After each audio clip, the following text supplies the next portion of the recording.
Hoy vamos a hablar sobre cómo soltar el control. Suelta el control. Bien, este espacio ahora va a ser para, todos son para todo tipo de personas, pero en especial esta pequeña charla es para nuestros amigos que son managers, que son directores, que son dueños de una empresa, que son supervisores incluso, a personas que de alguna forma tienen gente a su cargo. Y bueno, uno de los problemas más importantes o más recurrentes es que cuando estas personas tienen gente a su cargo es porque han logrado experiencia en cierto tipo de procesos o actividades o especializaciones. Y bueno, uno de los problemas más frecuentes es el momento en el cual te das cuenta que tienes que soltar el control.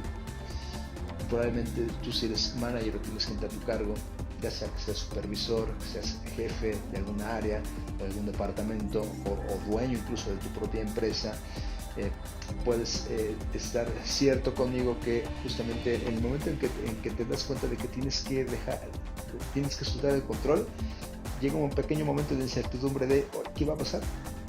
Y de repente puedes a lo mejor sentirte un poco nervioso de cuál va a ser qué es lo que va a pasar inmediatamente después. Bueno, aquí te voy a dar 3 tips que te van a ayudar a cómo soltar ese control y hacerlo de una forma bastante controlada sin correr tanto riesgo.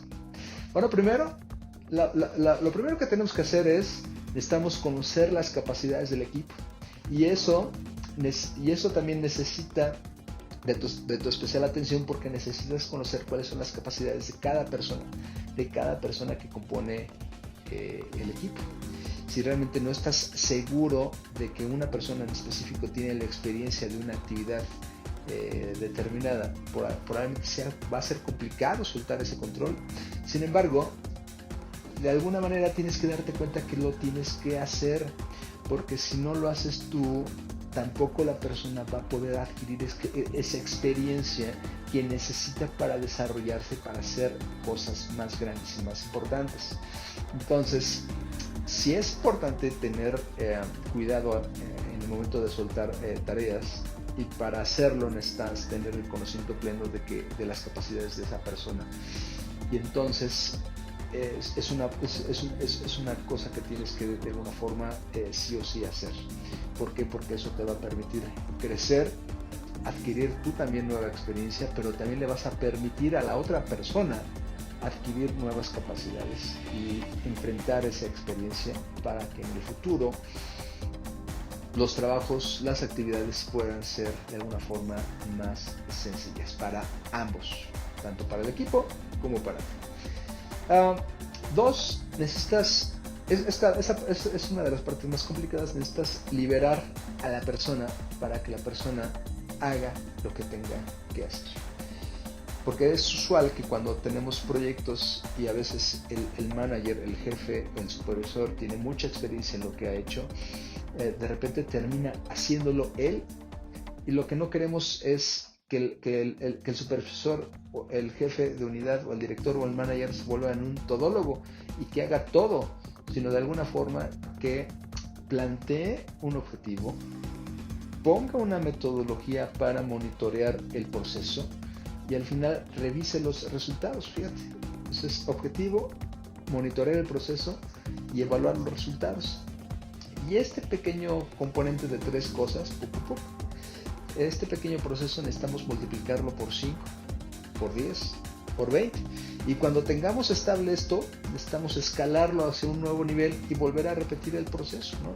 de esos 3 factores clave: plantear objetivos, monitorear el resultado y evaluar el proceso, ¿no? Y bueno, si quieres agregarle un cuarto más, retroalimentación, ¿no? Y poder ajustar los detalles que hicieron falta, ¿no? Entonces, para eso pues necesitamos dejar que la persona tenga la libertad de que lo haga como lo mejor lo pueda hacer. Y bueno, la visión del manager, del supervisor, del jefe será enriquecer ese trabajo a través del monitoreo del proceso, ¿no? 3 es no aislarse.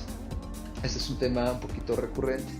Cuando los miembros del equipo pueden ser de alguna forma muy senior, es decir, tienen mucha experiencia y a lo mejor se manejan de una forma muy independiente, suele ocurrir que a lo mejor el manager se aísla porque tal vez tenga otras actividades o tenga otros objetivos. Bueno, lo importante es que el jefe, el supervisor, el director, el dueño de la empresa no se aísle del proceso, tiene que comprender el proceso. Probablemente no tiene que ser, como ya lo dijimos, no tiene que ser un todólogo, pero tiene que comprender el proceso y tiene que comprender el resultado de ese proceso. Y entonces ello le permitirá comprender cuáles son las fallas, y para monitorear esos procesos, para monitorear esos resultados, para eso, justamente para eso es que existen ahora el uso de y la adaptación de las metodologías ágiles. Entonces las metodologías ágiles le va a permitir al manager, al supervisor, al jefe tener ese monitoreo del proceso y la evaluación de los resultados. Entonces, si quieres tener más información al detalle, bueno, pues hay mucha literatura que te va a poder ayudar a comprender cómo son las metodologías ágiles y cómo las puedes adecuar. Incluso aquí mismo en este canal, por ahí tenemos sobre todo un video en específico sobre metodologías ágiles. Bien, como puedes ver, si sigues estos 3 tips, te puedo asegurar que soltar el control no va a ser ningún problema en absoluto. Ok, si llegas hasta aquí, you are the best. Nos vemos en el próximo video.